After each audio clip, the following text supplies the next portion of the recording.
Good morning, friends. Miss Amber here. I'm going to read Chapter 7 of Winnie the Pooh, and then later today I hope to read at least 2 or 3 more chapters. I'd like to get to chapter 10 today. So this is Chapter 7, in which Kanga and Baby Roo come to the forest, and Piglet has a bath. Nobody seemed to know where they came from, but there they were in the forest, Kanga and Baby Roo. When Pooh asked Christopher Robin how did they come here, Christopher Robin said, in the usual way, if you know what I mean, Pooh.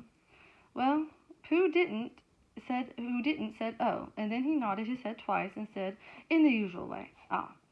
Then he went to call upon his friend Piglet to see what he thought about it, and at Piglet's house he found Rabbit, so they were all talking about it together.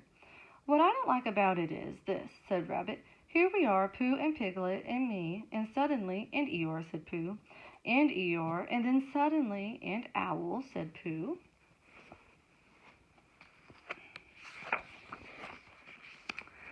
And Owl, and then suddenly, oh, and Eeyore, said Pooh, I was forgetting him. Here we are, said Rabbit, very slowly and carefully, all of us, and then suddenly we wake up one morning, and what do we find? We find a strange animal among us, an animal of whom we have never even heard of before, an animal who carries her family about her in her pocket. Suppose I carried my family about me in my pocket. How many pockets should I want? 16, said Piglet. 17, isn't it? Said Rabbit. And one more for a handkerchief, that's 18. 18 pockets? In one suit? I haven't the time. There was a long and thoughtful silence, and then Pooh, who had been frowning very hard for some minutes, said, I make it 15. What? Said Rabbit. 15. 15 what? Your family. What about them? Pooh rubbed his nose and said that he thought Rabbit had been talking about his family. Did I? Said Rabbit carelessly. Yes, you said. Never mind, Pooh, said Piglet impatiently. The question is, what is going to be done about it? About Kanga. Oh, I see, said Pooh. The best way, said Rabbit, would be this. The best way would be to steal Baby Roo and hide him. And then when Kanga says, where's Baby Roo, we all say, aha. Aha, said Pooh, practicing. Aha, aha. Of course, he went on, we could all say aha, even if we hadn't stolen Baby Roo. Pooh, said Rabbit kindly, you haven't any brain. I know, said Pooh humbly. We say aha so that Kanga knows that we know where Baby Roo is. Aha means we'll tell you where Baby Roo is if you promise to go away from the forest and never come back. Now don't talk while I think.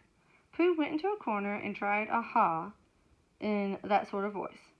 Sometimes it seemed to him that it did mean what Rabbit said, and sometimes it seemed to him that it didn't.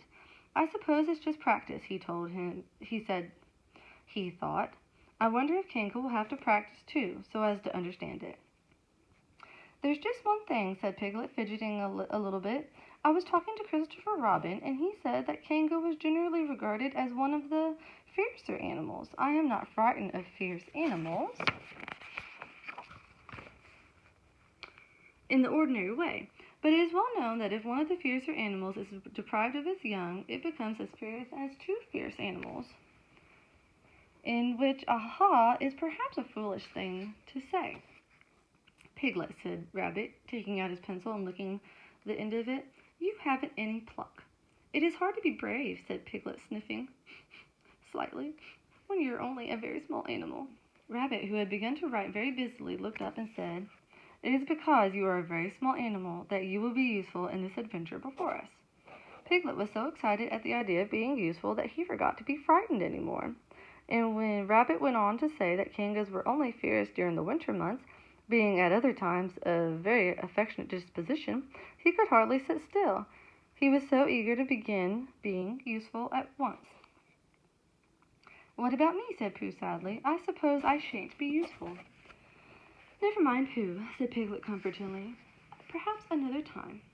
Without Pooh, said Rabbit solemnly as he sharpened his pencil, the adventure would be impossible. Oh, said Piglet, and he tried not to look disappointed, but Pooh went to the corner of the room and said very proudly to himself, impossible without me, that sort of bear. Now listen, all of you, said Rabbit when he had finished writing, and Pooh and Piglet sat listening very eagerly with their mouths open. This is what Rabbit read out. Plans to capture Baby Roo. General remarks. Kanga runs faster than any of us, even me. More general remarks. Kanga never takes her eye off Baby Roo except when he's safely buttoned up in her pocket. Therefore, if we are to capture Baby Roo, we must get a long start because Kanga runs faster than any of us, even me. C1. I thought if Roo had jumped out of Kanga's pocket and Piglet jumped in, Kanga wouldn't know the difference because Piglet is a very small animal, like Roo. But Kanga would have to be looking the other way first so as not to see Piglet jumping in. C2. Another thought, but if Pooh were talking to her very excitedly, she might look the other way for a moment, and then I could run away with Roo, quickly, and Kanga wouldn't discover the difference until afterwards. Well, said Rabbit, reading this out proudly, and for a little while after he read it, no one said anything. And then Piglet, who had been opening and shutting his mouth without making any noise, managed to say, and afterwards? How do you mean? When Kanga does discover the difference? Then we all say, aha. All three of us. Yes. Oh. Why? What's the trouble, Piglet? Nothing, said Piglet, as long as we all three say it.